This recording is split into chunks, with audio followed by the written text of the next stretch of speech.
Bismillah, alhamdulillah, wassalatu wassalamu ala rasulillah wa ala alihi wa sahbihi wa man wala. Subhanaka la ilma lana illa ma 'allamtana innaka antal alimul hakim.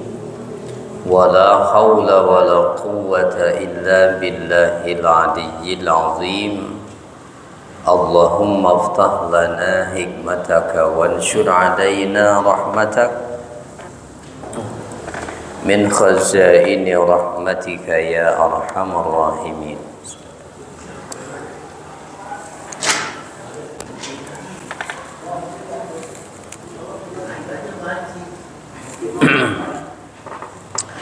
Alhamdulillah, puji syukur kita panjatkan selalu kehadirat Allah Subhanahu wa Ta'ala di malam hari ini. Insyaallah kita memasuki malam ke-18. Betul ya? 18. Insyaallah masih ada satu kali apa dua kali pertemuan lagi nih Pak. 14 dan 21. 21 masih enggak? Masih lah.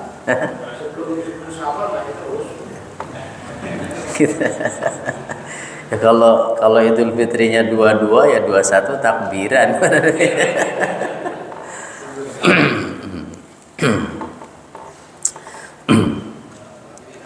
Baik, kita lanjut. Ya, pembahasannya masih surat Al-Kahfi. Malam ini kita lanjutkan di ayat ke-27 insyaallah. Kita baca dulu ayatnya, surat Al-Kahfi ayat 27.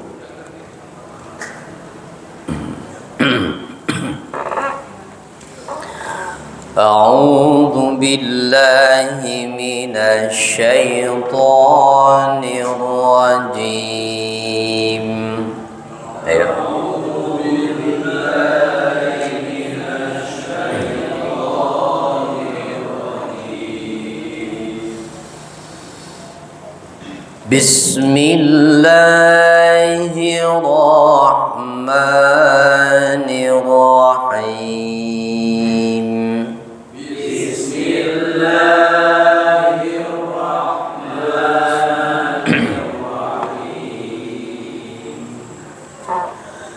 وَاتْلُ مَا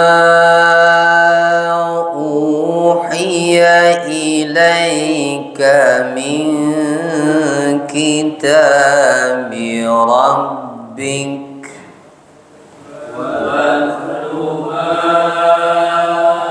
أُوحِيَ إِلَيْكَ مِنْ كِتَابِ رَبِّكَ لا مبدل لكلماته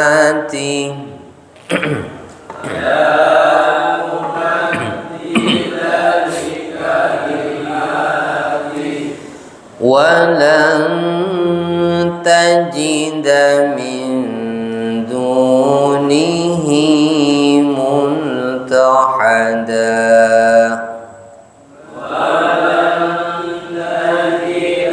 من دونه ملتحدا واصبر نفسك مع الذين يدعون ربهم بالغداة والعشي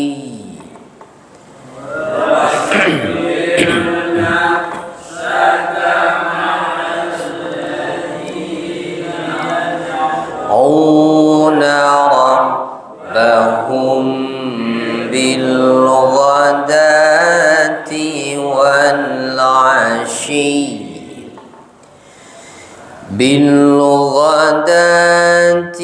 والعشي يريدون وجهه ولا تعد عيناك عنهم بالغداة والعشي يريدون وجهه ولا عيناك عنهم تريد زينة الحياة الدنيا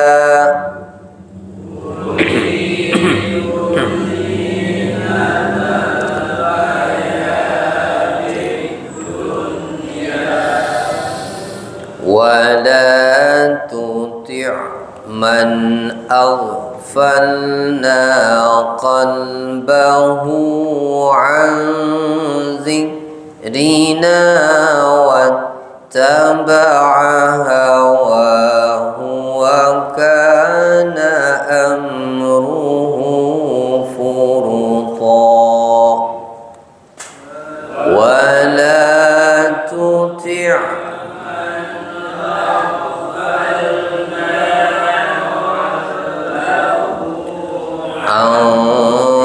ذكرنا واتبع هواه وكان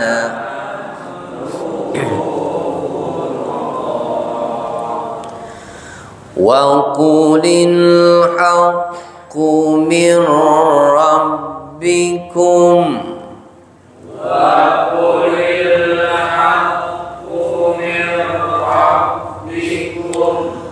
فمن شاء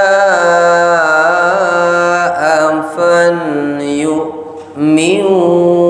ومن شاء فليكفر شاء فليؤمن ومن شاء فليكفر إنا أعتدنا للظالمين نارا أحاط بهم سرادقها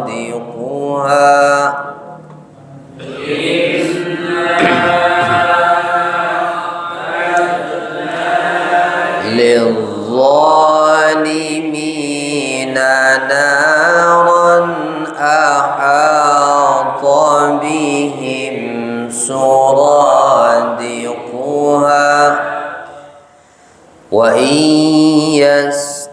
يستغيثوا يغاثوا بماء كالمهل يشوي الوجوه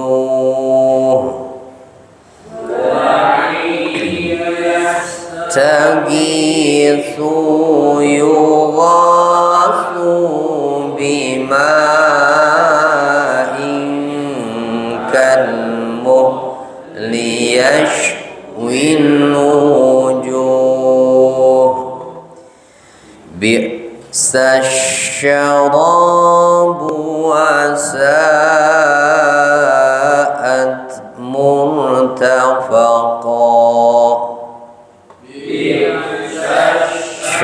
الشراب وساءت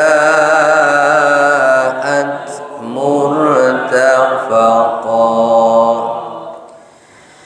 إن الذين آمنوا وعملوا الصالحات إنا لا نضيع أجر من أحسن عملا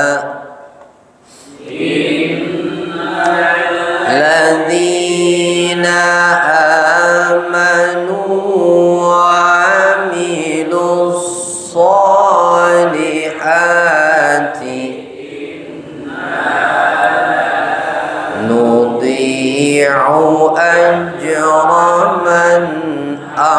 أحسن عملا أولئك لهم جنات عدن تجري من تحتهم الأنهار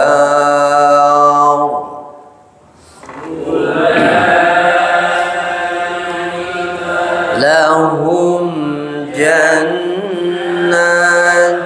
عدن تجري من تحتهم الأنهار. Awas, bukan min tahtiha ya, tahtihim. Min tahtihimul anharu yuhallawna fiha min asawira min dhahab min tahtihimul anharu yuhallawna fiha asawira min dhahab wa yalbasuna thiyaban khudran min sundus min dhahabi wa yalbasuna thiyaban min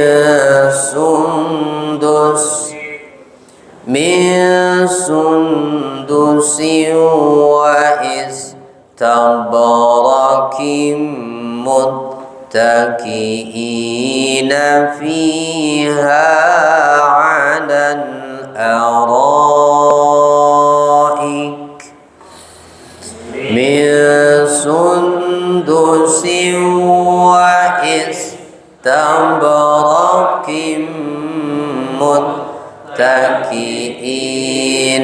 fiha 'alan araik ni'mas sawabu wa hasunat murtafaqa.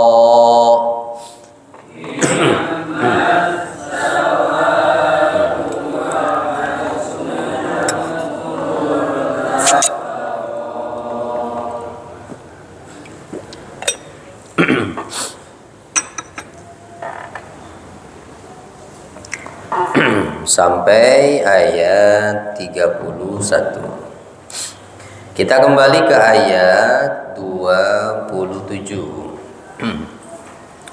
Watlu, dan bacakanlah olehmu Muhammad ma uhiya ilaika, apa yang diwahyukan kepadamu, yaitu Al-Quran, min kitabi rabbika, yaitu kitab yang diturunkan oleh Tuhanmu, la mubaddila li kalimati, tidak ada seorang pun yang dapat merubah kalimat-kalimatnya, walang tajida min dunihi multahada, dan kamu tidak akan dapat menemukan tempat berlindung selain darinya. Oke, berarti ini konteksnya sudah tidak berbicara lagi kisah Ashabul Kahfi, nih sudah berbeda ya. Nah, perintahnya untuk Nabi agar Rasul Shallallahu Alaihi Wasallam membacakan Al-Quran. Watlu ay waqra ya Muhammad, bacakanlah wahai Muhammad, ma uhiya ilaika min kitabi rabbik, kitab Tuhanmu atau wahyu yang telah diwahyukan kepadamu dari kitab Tuhanmu, yakni Al-Quran. Wattabi' ma fi, serta ikuti apapun yang ada di dalamnya. Pahami, setelah dipahami ikuti. Nah, itulah makna dari kalimat watlu ma uhiya ilaika min kitabi rabbika. Bacakan apa yang diwahyukan dari Tuhanmu kepadamu berupa kitab suci. Artinya adalah bacakan Al-Quran dan ikuti apapun yang ada di dalamnya. Bukan hanya dibaca, tapi diikuti. Berarti perintahnya itu bukan hanya membunyikan hurufnya, tapi membaca itu lebih pada memahaminya.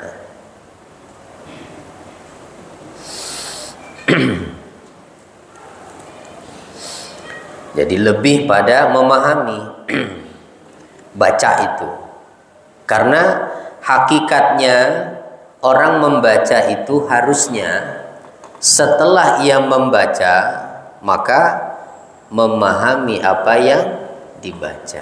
Gitu ya. Kalau kita baca koran, sekarang udah jarang koran ya, udah nggak zaman. Masih ada koran nggak? Masih, semua udah jarang ya. Ya, kita baca postingan, nah itu ya. Iya, koran udah jarang dibaca, sekarang bacanya postingan, ya. Postingan medsos. Kita baca satu postingan, artikel apapun itu, setelah selesai baca, paham nggak isinya? Paham tidak? Paham. Bisa cerita lagi ke orang? Bisa. Ya, karena paham, kadang langsung di-share lagi kan? Oh, bagus nih. Tuh, karena paham isinya. Lah, kalau kita baca Quran, baca Al-Baqarah, dapat setengah juz, nah, paham nggak? Enggak. Ya. Ini PR-nya ya. Ini PR-nya nih. Kita belum bisa kalau baca Quran, selesai membaca, kemudian paham isinya tanpa membaca terjemahannya, ya. Ini minimal memahami itu ya terjemah lah, berarti kan terjemahan. Makanya waktu itu saya sampaikan, coba kita rubah targetnya, nggak mesti harus khatam tadarus itu, tapi ada yang dipahami gitu. Selesai membaca, kemudian lihat terjemahannya tentang apa ayat ini, gitu. Bagus kalau bisa memanfaatkan waktu menjelang berbuka misalnya, ya. Biasanya kan ngumpul kan di rumah ya, walaupun nggak tiap hari, tapi ada kesempatan keluarga itu berkumpul saat mau berbuka itu. Nah, manfaatkan kesempatan itu, setengah menit saja misalnya ya, 5:30 kan, jam 6 sudah masuk azan tuh, 5:30 udah kumpul semua, buka Al-Quran yang ada terjemahannya, apalagi kalau bisa ada tafsirnya, suruh baca anaknya gitu, 1-2 ayat. Nah, udah berhenti, terjemahkan, lalu sampaikan, nih tafsirnya begini, ayat ini nih, baca tafsirnya, baca saja ya. Sekarang kan banyak tafsir yang sudah diterjemahkan ya. Nah, kalau boleh saya merekomendasikan, nah ini yang saya pakai untuk referensi yang sering saya gunakan untuk mengajar ya, yang apa namanya, kandungan ayat kan suka ada di akhir itu. Nah, itu saya terjemahkan dari itu. Nama kitabnya Aisarut Tafasir. Nah, kalau mau cari cukup tanyanya terjemahan tafsir Aisar. Itu aja. Yang singkatnya tuh tafsir Aisar. Yang dijual online juga banyak kok. Tafsir Aisar. Ya, terjemah tafsir Aisar itu ada 7 jilid, Pak. Satu jilidnya segini.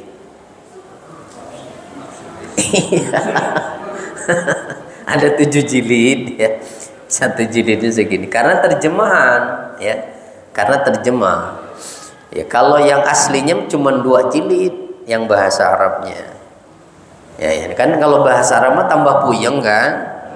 Iya, udah ayat Qur'annya saja nggak paham kita. Itu apalagi tafsirnya. Itu yang terjemah saja. Jadi kenapa saya rekomendasikan ini?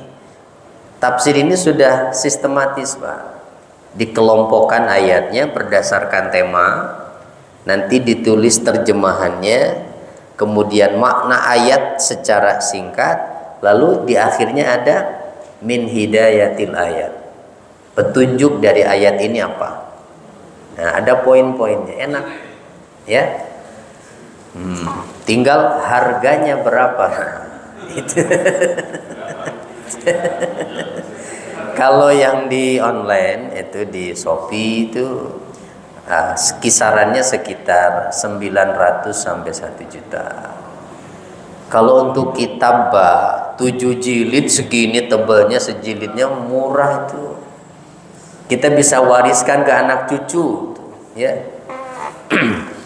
Kalau berat, usulkan saja ke DKM supaya beli untuk inventaris.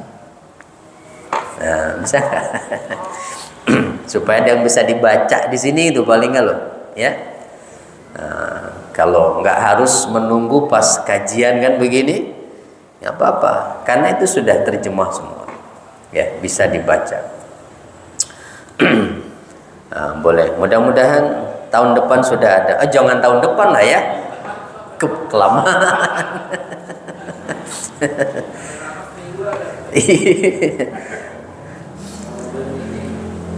Baik. Nah, ini maknanya watlu ma uhiya ilaika min kitabi rabbik. Lalu Allah menyatakan la mubaddila li kalimati. Tidak akan ada seorang pun yang dapat merubah kalimat-kalimatnya, kalimat-kalimat Al-Qur'an, dan itu terbukti sampai hari ini. La mughayyira lil Qur'an, tidak ada yang bisa merubah Al-Qur'an. Ya, termasuk yang dicetak beberapa kali ada kesalahan penulisan, salah harokat saja terdeteksi, ya kan? Itulah janji Allah, inna nahnu nazzalna dzikra wa inna lahu lahafizun. Kamilah yang menurunkan az-zikr Al-Quran dan kami akan menjaganya. Sehingga ada majelis tashih Quran. Jadi setiap cetakan Al-Quran itu lewat sortir situ ada majelis ya, yang mencek itu per huruf per ayatnya. Jadi kesalahan huruf saja, harokat saja bisa terdeteksi dan langsung ditarik itu cetakannya, ya. Tidak boleh beredar, apalagi merubah satu ayat, menghilangkan satu ayat, tidak bisa, ya.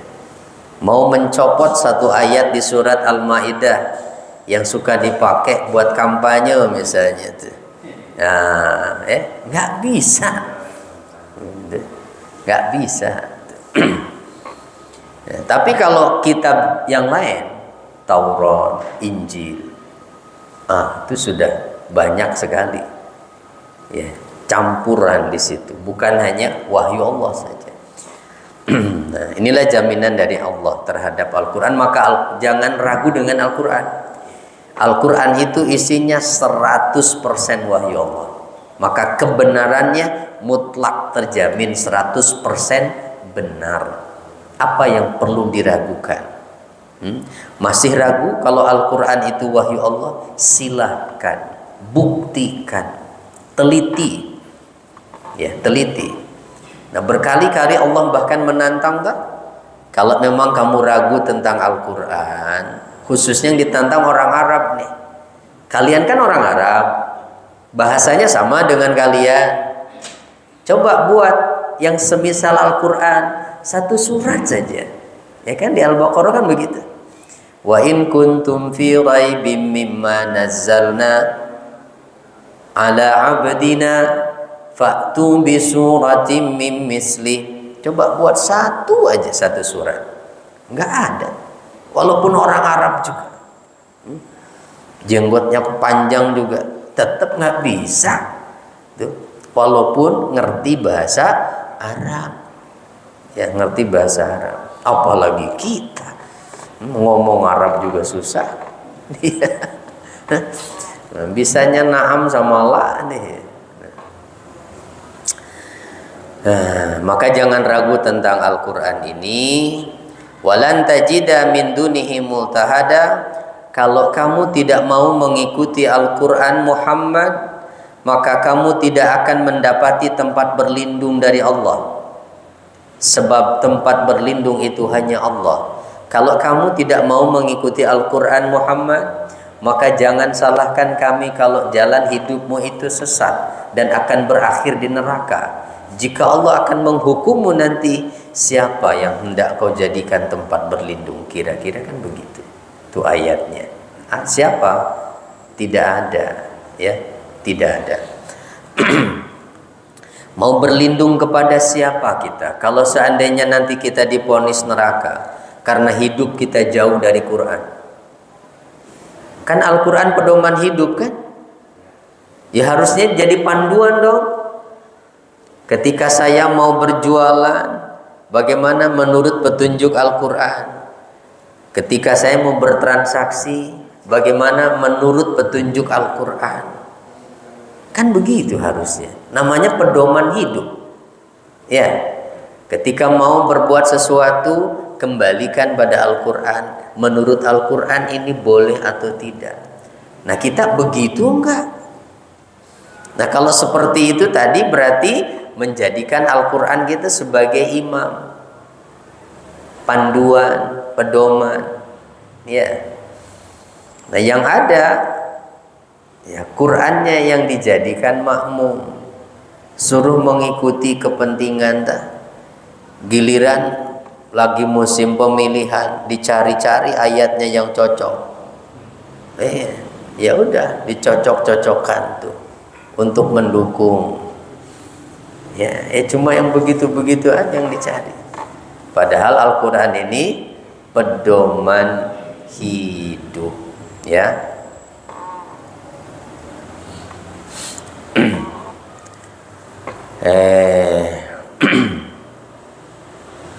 Nah, ini harus kita coba renungkan kembali, ya.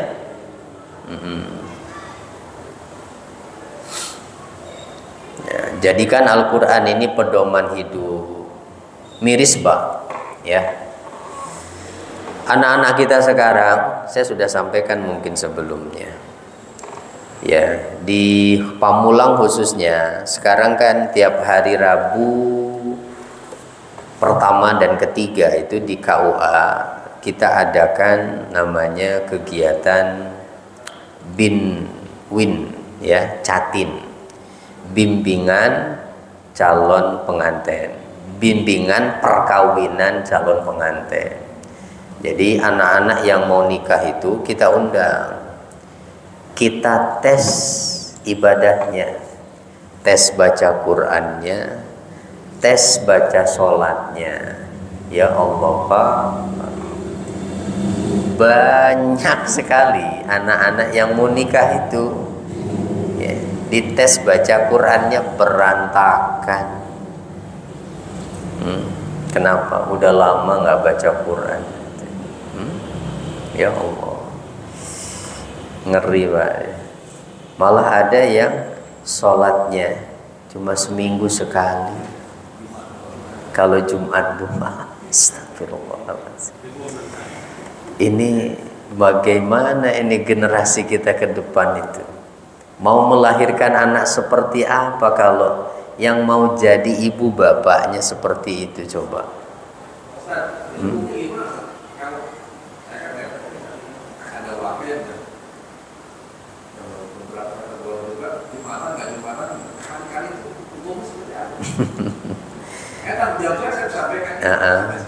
Ngeri, Pak. Rasul mengatakan, ya,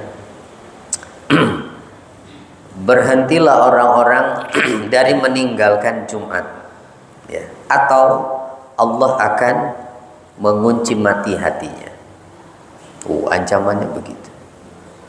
Jadi kalau sudah berkali-kali nggak mau Jumat itu, ancamannya berarti sama seperti orang kafir, orang munafik. Tuh, dikunci mati hatinya. Tuh, nauzubillah. Kalau sudah dikunci itu ya udah. Walaupun dengar nggak ngaruh tuh azan itu. Mungkin terlalu dekat rumahnya. Jadi toanya bablas itu lewat ya. Ya. Iya. Jadi nggak kedengeran suara azan itu. Aduh. Ya, mudah-mudahan anak-anak kita masih bisa diarahkan, Mbak, ya. Gitu. Tolong diarahkan kalau sudah usia nikah itu, paling enggak supaya dia siap gitu untuk mendidik anaknya nanti. Ya, jangan sampai yang mengajari Al-Qur'an itu orang lain. Sayang loh, Pak. Kalau anak kita bisa baca Quran karena orang lain yang mengajari, berarti kalau anak kita baca Quran, pahalanya buat siapa? Ya buat gurunya. Iya. Lah kalau kita, bapaknya, ibunya yang ngajarin di rumah, setiap kali anak kita baca Quran, pahalanya buat kita. Sampai kita dikubur juga kan. Iya. Nah makanya udah terlanjur, udah gede anaknya, ya cuculah. Ya. Dah, kita lanjut dulu, Pak. Ini nggak selesai nanti, ya. Kita lanjut ayatnya apa? Wasbir nafsaka ma'allazina yad'una rabbahum bil ghadati wal 'ashiyyi yuriduna wajha. Wasbir, dan bersabarlah engkau wahai Nabi,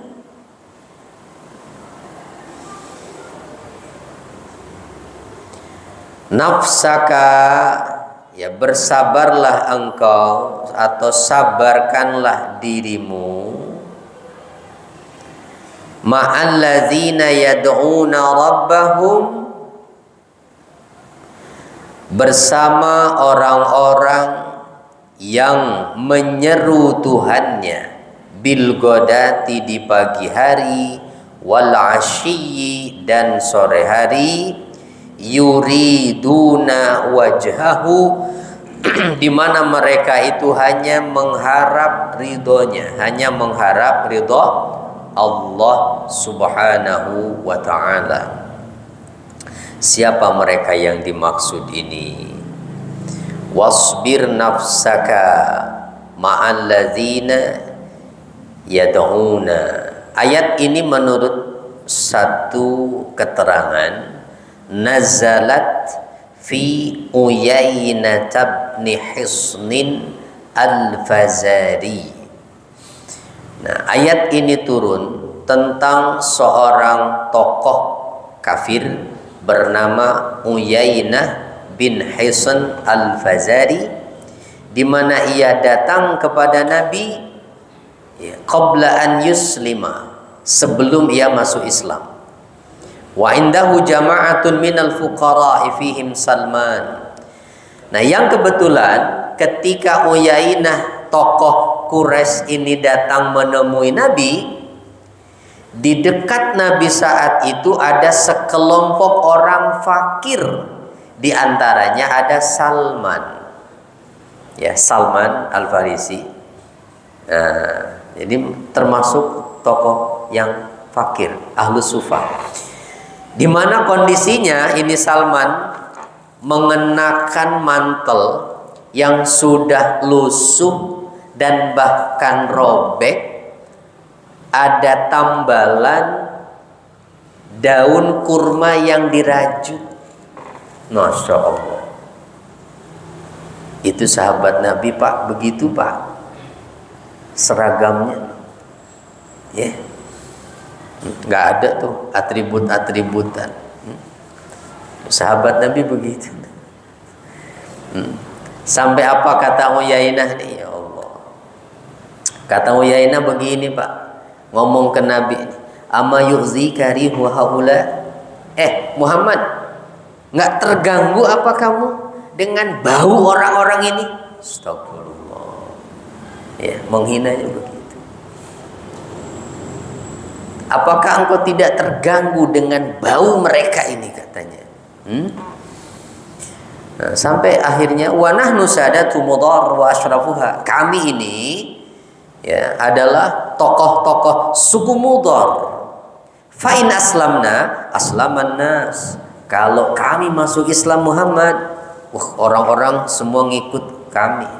Wa ma yamnauna min ittiba'ika illa haula.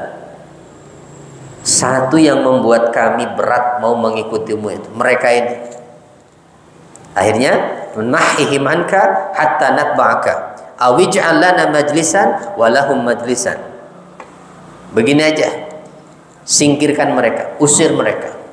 Saya nggak mau, katanya. Duduk dekat mereka, singkirkan mereka dari sisimu, baru kami mau mengikuti kamu, atau buat majlis yang beda deh. Itu segitunya tuh Pak.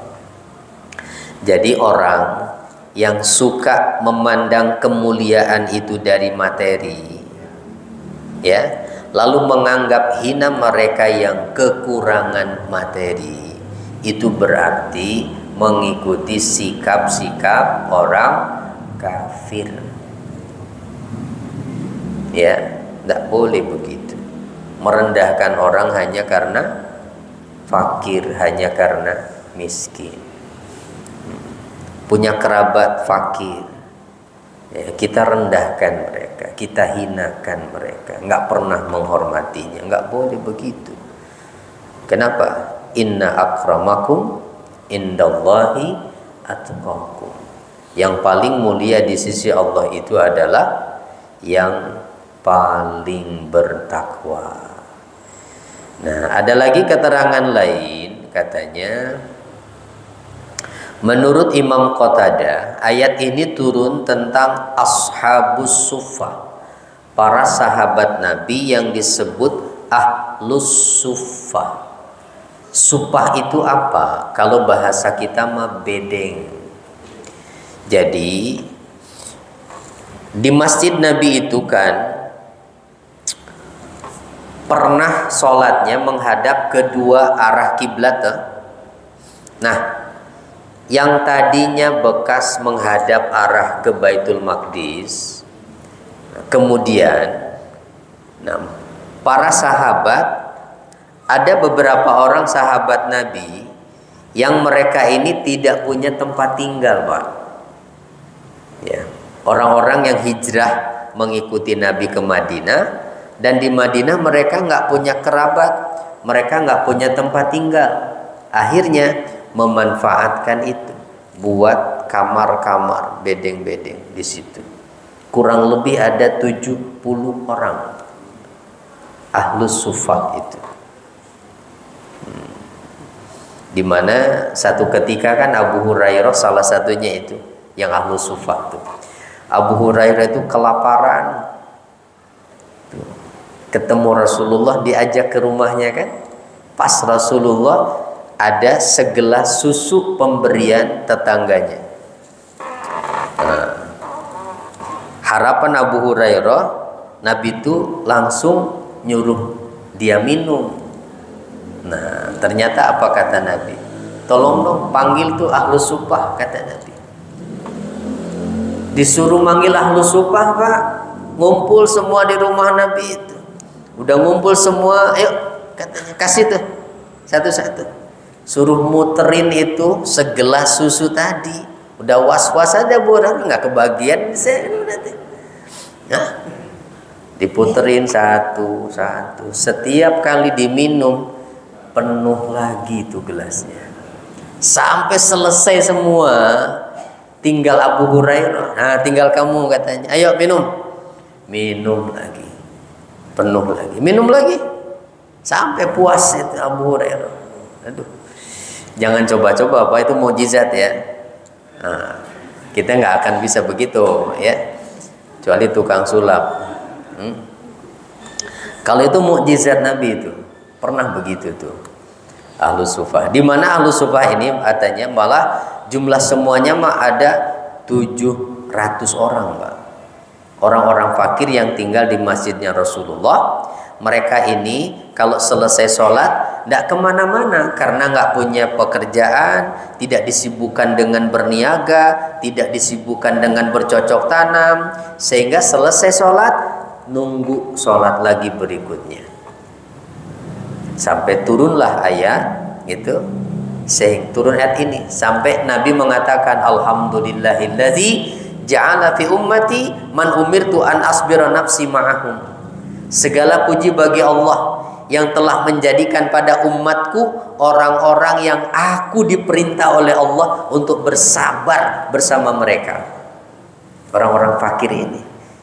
Gitu. Jangan merasa risih Muhammad duduk bersama mereka gitu kan, kita berarti jangan diusir. Nggak usah dengerin itu si Uyainah itu.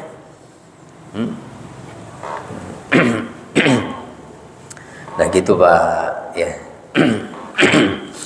Wala ta'du 'ainaka anhum turidu zinatal hayatid dunya. Dan jangan engkau palingkan kedua matamu dari mereka karena mengharap kesenangan dunia ya. Turidu zinatal hayatid dunya. Jangan kedua matamu berpaling dari mereka karena mengharapkan perhiasan kehidupan dunia. Dan jangan kamu mengikuti orang yang hatinya telah kami lalaikan dari mengingat kami serta menuruti hawa nafsunya, dan adalah keadaan dia melewati batas, yaitu tokohnya tadi bernama Uyainah bin Hisn ya, yang meminta Nabi untuk mengusir orang-orang fakir itu. Nah, jadi hati-hati ya. Jangan suka diskriminasi, Pak.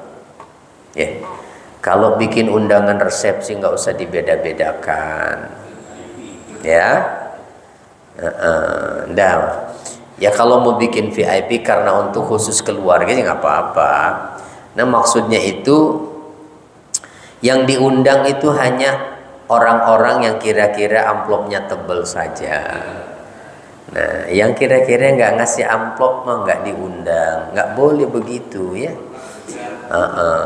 Paling disuruh nyuci piring, masya Allah. Makanya kata Nabi, ya syarrut ta'amul walimah. Seburuk-buruk makanan adalah makanan walimah. Waduh, nggak boleh makan dong. Nanti dulu, yang bagaimana walimahnya? Ya. Seburuk-buruk makanan itu makanan walimah, di mana walimahnya yang diundang adalah orang yang udah enggan untuk memakannya, sementara mereka yang sangat ingin makan tidak diundang. Lah, orang kaya udah biasa makan daging kan? Itu makan kambing guling udah biasa, tapi yang miskin, yang fakir nih jarang-jarang mereka nemu makanan itu. Undang mereka ya, walaupun di resepsi mau kaya mau miskin sama aja ya.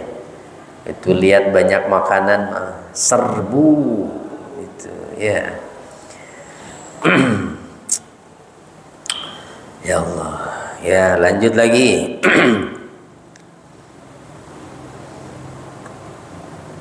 Apa ayatnya? Wa qulil haqqu mir rabbikum. Katakanlah kebenaran itu datang dari Tuhanmu. Faman syaa'a falyu'min wa man syaa'a falyakfur. Maka siapa yang ingin beriman hendaklah ia beriman, dan siapa yang ingin kafir biarkanlah ia kafir. Begitu menerjemahkannya, Pak. Ya. Jangan salah nih. Karena kalau kurang tepat bisa salah paham kita. Kan seakan-akan begini nih, kalau mau diterjemahkan bebas. Gitu, bahwa kebenaran itu datang dari Tuhanmu. Maka siapa yang mau beriman silahkan beriman, siapa yang mau kafir silahkan kafir. Oh kan, Allah aja ngasih kebebasan. Begitu kesimpulannya kan. Oh, bahaya ini ayat kalau nggak dipahami benar. Itu. Jadi akhirnya seakan-akan ayat ini memberikan kebebasan mutlak pada kita. Allah saja mengatakan siapa yang mau beriman silahkan beriman, siapa yang mau kafir silahkan kafir. Jangan maksa. Ya memang tidak memaksa, tapi makna ayat bukan begitu. Ya, kebenaran itu datang dari Tuhanmu yang disampaikan melalui kitab suci yang disampaikan oleh utusannya. Begitu jadi artinya nggak ada alasan untuk menolak kebenaran itu. Kalau memang tidak mau beriman juga, ya sudah, silahkan yang mau beriman silahkan beriman. Yang tetap tidak mau beriman biarkan saja mereka kafir. Begitu nadanya. Jadi itu nadanya tuh ancaman, bukan memberi keleluasaan, ya.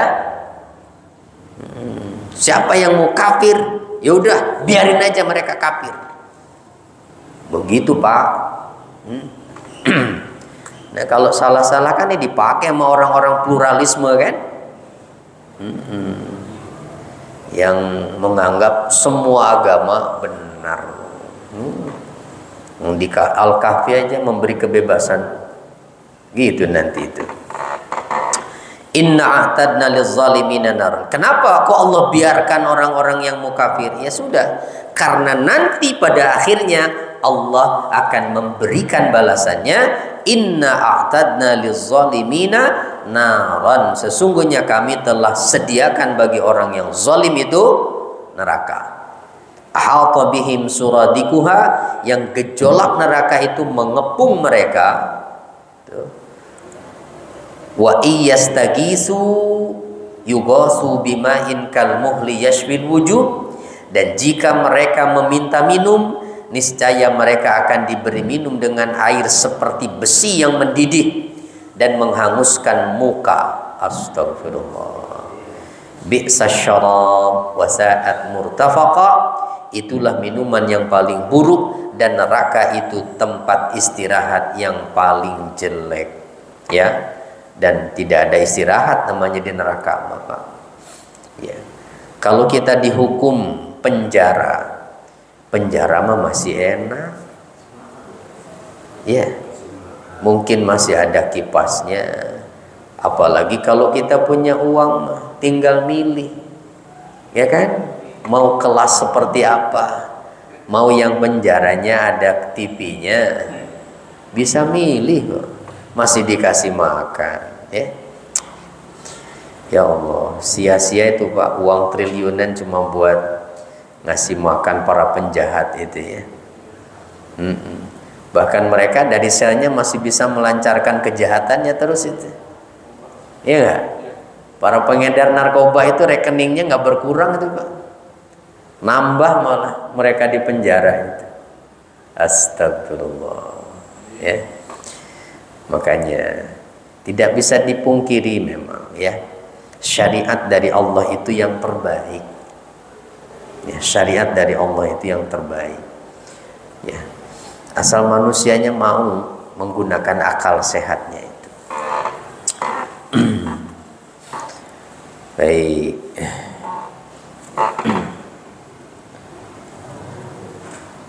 Nah, jadi yang faman syaa falyu'min wa man syaa falyakfur, hadza ala tariqit tahdid. Pernyataan itu adalah ancaman dari Allah. Tuh, gitu. Ya, ancaman dari Allah. Karena pada akhirnya Allah menyediakan untuk mereka tadi itu neraka ya. Dimana begini katanya Pak, ada yang mengatakan suradik tadi itu apa? Suradikuhatu diartikannya apa tadi?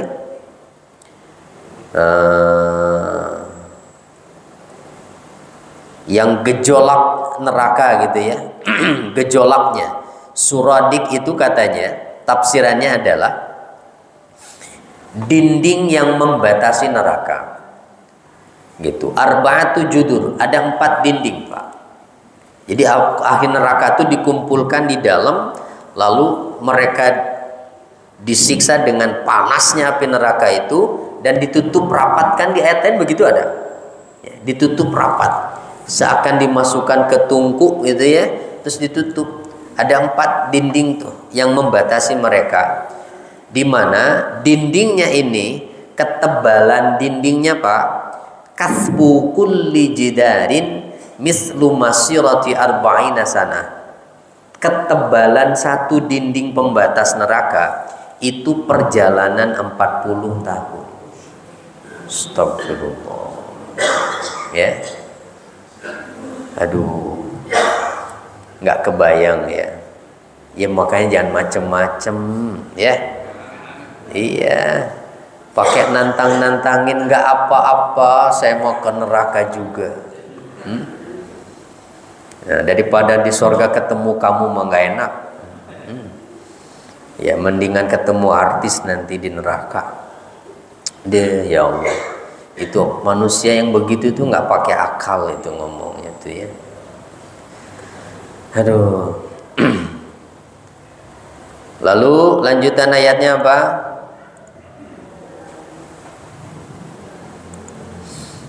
Innalladzina amanu wa amilus solihati.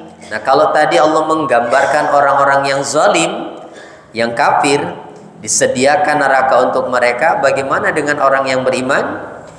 Innalladzina amanu, sesungguhnya orang yang beriman, wa amilus solihat, dan beramal soleh. Ini selalu Pak ya, selalu disandingkan beriman, beramal soleh. Karena amal soleh itu bukti dari keimanan. Syarat masuk surga itu 2, iman, amal soleh. Ada iman tapi tidak ada amal soleh, bohong, nggak bisa masuk surga. Ada amal soleh tapi nggak ada iman, juga tidak bisa masuk surga. Ada orang bukan muslim baik banget ya, dermawan sama setiap orang, masuk surga nggak bisa. Hanya orang pluralisme yang mengatakan setiap orang baik akan masuk surga. Tapi pernyataan Al-Quran, kalau tidak ada iman nggak bisa. Kasihan dong. Allah membalas kebaikan mereka tapi di dunia saja. Allah balas ya. Jadi jangan dikira nggak ada pahalanya. Ada balasannya dari kebaikan-kebaikan mereka itu, tapi di dunia saja ya. Di dunia saja. Di akhirat nggak bisa. Nah, orang yang beriman dan beramal soleh, inna la nudhi'u ajraman ahsana amala, maka kami, kata Allah, tidak akan menyia-nyiakan pahala orang-orang yang lebih baik amalnya. Nah, bahasanya begitu, ahsanu amala, yang paling baik amalnya. Bukan yang paling banyak dong berarti ya, tapi yang paling baik. Makanya nggak mesti udah banyak beramal pasti dia diterima. Apa yang disediakan untuk mereka? Ulaika.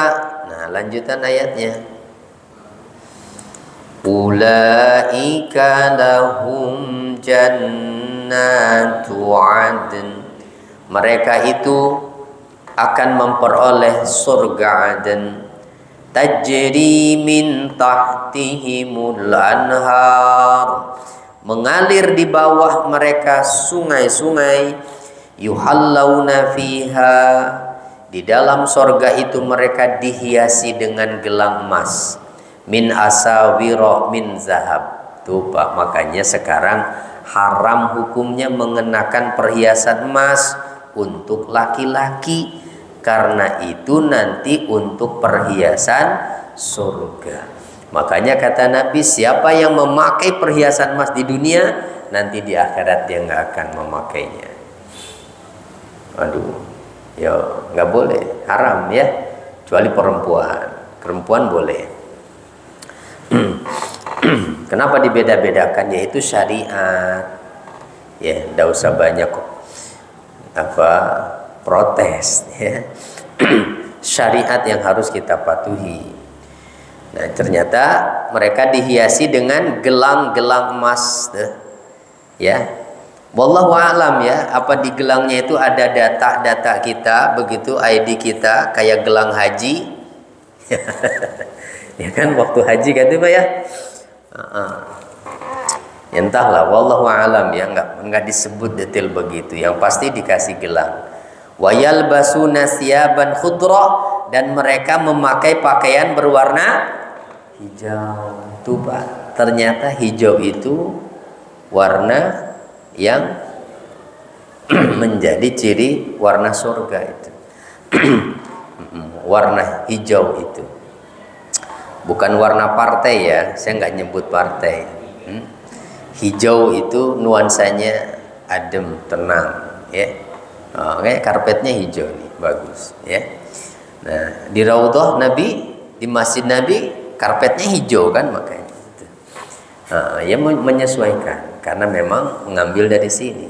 Ternyata ahli surga itu bajunya hijau. Besok ganti deh. Ya jangan dong Pak. Semua baju juga bagus, baik ya, asal dipakai ibadah, ya, asal dipakai ibadah. Kalau warna yang paling disukai Nabi makan warna putih, ya, warna putih, karena itu warna tidak mengganggu orang. Kalau kita pakai sholat berjamaah, nggak mencolok gitu.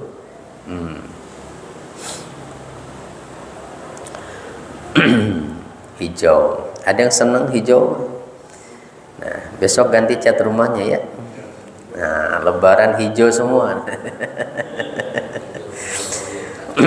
Kemudian apalagi katanya, min sundusin wa istabrok. Pakaiannya juga sutra Pak. Sundus itu sutra tebal, istabrok itu ya sutra halus dan sutra tebal. Sundus sutra halus, istabrok sutra tebal yang kasar, yang mungkin kurang lebih tidak sehalus yang sundus ini. Nah, makanya ini kan ada di bagian doa pada tarawih tuh. Iya. Wa min sundusi wa istabrokim muttaqihina, itu ada kan? Mutalabbisin. Wa min tu'amil jannati akilin. Ya, mengharap agar kita diberi kesempatan kelak di akhirat merasakan mengenakan pakaian sutra gitu ya, mengenakan pakaian sutra. Nggak apa-apa sekarang di dunia nggak dapat juga, kan memang haram sekarang mah ya, kecuali karena darurat, punya penyakit kulit, kalau pakai pakaian yang kasar terganggu, boleh pakai sutra. Yang diperbolehkan dari kain sutra itu oleh Nabi hanya seukuran 4 jari Pak. Maksudnya ya, kalau Bapak mau pakai aksesoris tambahan, bikin jas, pakai aksesoris sutra misalnya, boleh di kerahnya gitu, atau di lengannya di sini, tidak apa-apa. Tuh pakai sutra. Tapi kalau murni semuanya sutra tidak boleh, kecuali sutra KW. Ya, yang KW bukan sutra itu. Kan ada kan? Itu mereknya. Atau ya, kalau yang sutra asli itu kan yang dari ulat itu kan. Nah, kalau yang dibikin sarung mungkin bukan kayaknya itu. ya, bukan Pak. Kalau sutra asli mah kan itu halus sekali kainnya. Ni'mas sawabu wa hasunat murtafaqah, itulah sebaik-baik pahala dan tempat istirahat yang indah. Ya, kita bisa membayangkan betapa indahnya surga itu. Dan karena itulah orang-orang beriman sekarang mau bersabar kan? Nggak apa-apa. Sabar hanya sebentar saja di dunia. Yang penting nanti kita bisa merasakan nikmatnya surga. Kenikmatan yang tidak akan pernah berakhir di surga itu. Semuanya nikmat. Nanti bosen dong nikmat terus. Ya kalau ada bosen mah bukan surga namanya. Tidak ada bosen Pak. Ya, nggak ada bosen. Nah justru kenikmatan dunia itu nikmatnya itu terbatas. Karena kalau terus-terusan bosen kita. Ya, cuma makan nasi mungkin ya nggak bosen kita ya orang kita. Coba lauk aja tiap hari itu aja terus. Bosen kan lama-lama. Tapi di akhirat nanti di surga nggak ada bosen. Ya, nggak ada bosen. Aduh, apa jadi kesimpulannya? Kita lihat kandungan ayatnya nih. Dari ayat berapa tadi? 27 sampai 31 ya. Pertama, menjelaskan kegagalan dan kerugian yang dirasakan orang-orang yang berpaling dari kitab Allah sehingga mereka tidak membacanya dan tidak mengamalkan kandungannya berupa syariat dan hukum. Nah ini yang harus dibaca tuh, syariat dan hukum yang ada di dalamnya. Bukan hanya membunyikan dan melafalkan hurufnya, membaca Quran itu. Dengan melafalkan itu yang kita dapat pahala insya Allah. Cuma kita nggak paham apa nih isinya. Ya, Yasin entah berapa ratus kali kita baca Yasin.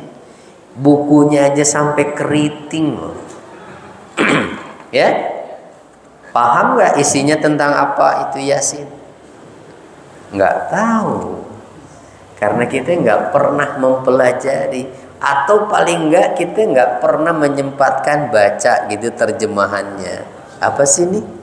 Ya, coba deh sekarang ya, bukan hanya melafalkan huruf-hurufnya, karena Quran ini petunjuk. Petunjuk ini nggak akan bisa berguna kalau kita nggak paham. Ya enggak? Bapak beli TV baru nih, langsung dari Cina, buku manualnya bahasa Cina. Coba bisa make nggak? Apa ini? Paling diraba-raba kan? Lihat gambarnya doang gitu. Ya sama. Itu Quran tuh kalau nggak paham begitu. Nah makanya tugas kita adalah belajar, ya, belajar. Ayo, itu cari kajian-kajian Al-Quran yang mempelajari Al-Quran, ya.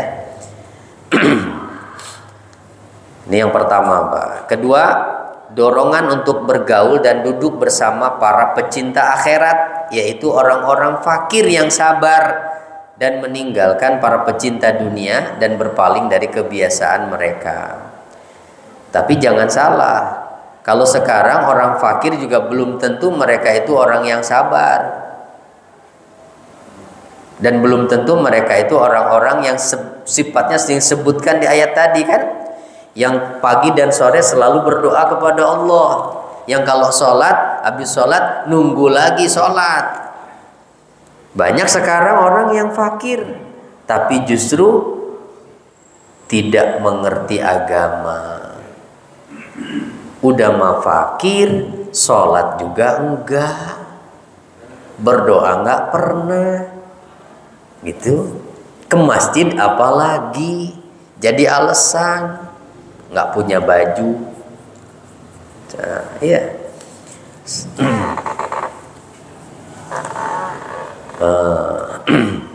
Gitu ya. Nah, jadi nggak mesti fakir itu. Cari orang fakir yang sabar dan mereka adalah orang yang bertakwa, gitu. Jadi kewajiban seorang dai yang mengajak ke jalan Allah adalah menjelaskan kebenaran yang bersumber dari Al-Quran tadi. Nah, jadi yang dai yang paham Quran tugasnya menyampaikan.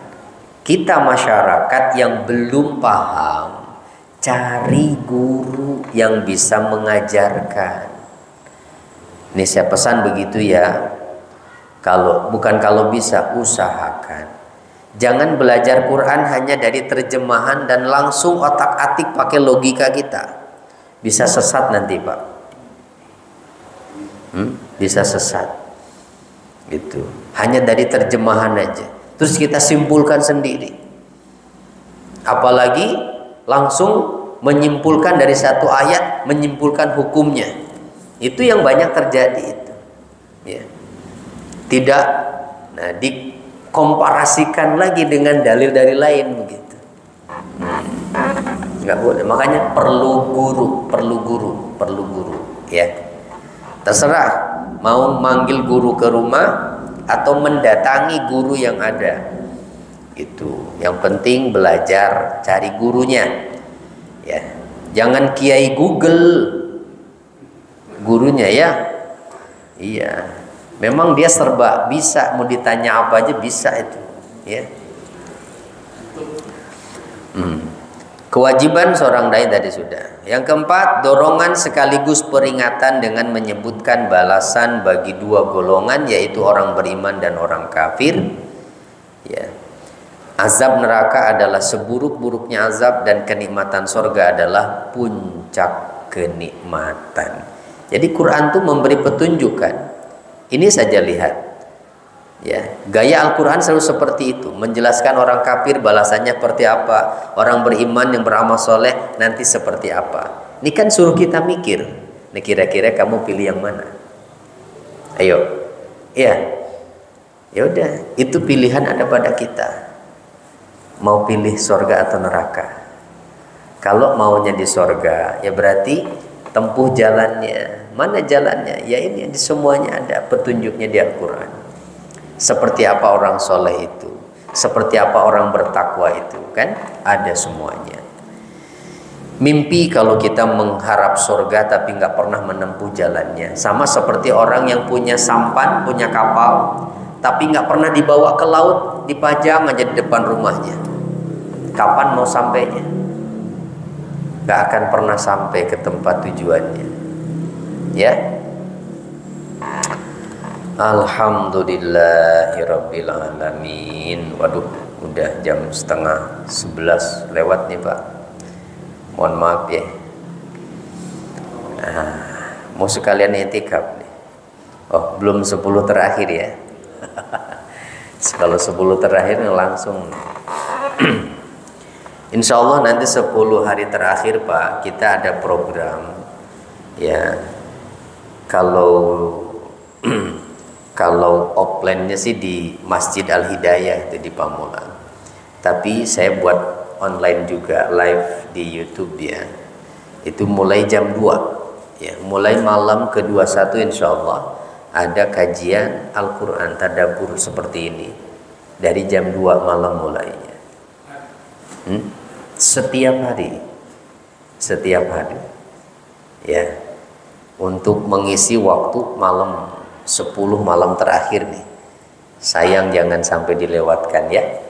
Mudah-mudahan kita termasuk yang mendapatkan Lailatul Qadar. Itu dulu, mudah-mudahan bermanfaat. Mohon maaf bila ada hal yang kurang berkenan. Subhanakallahumma wa bihamdika asyhadu an la ilaha illa anta astaghfiruka wa atubu ilaik. Assalamualaikum warahmatullahi wabarakatuh.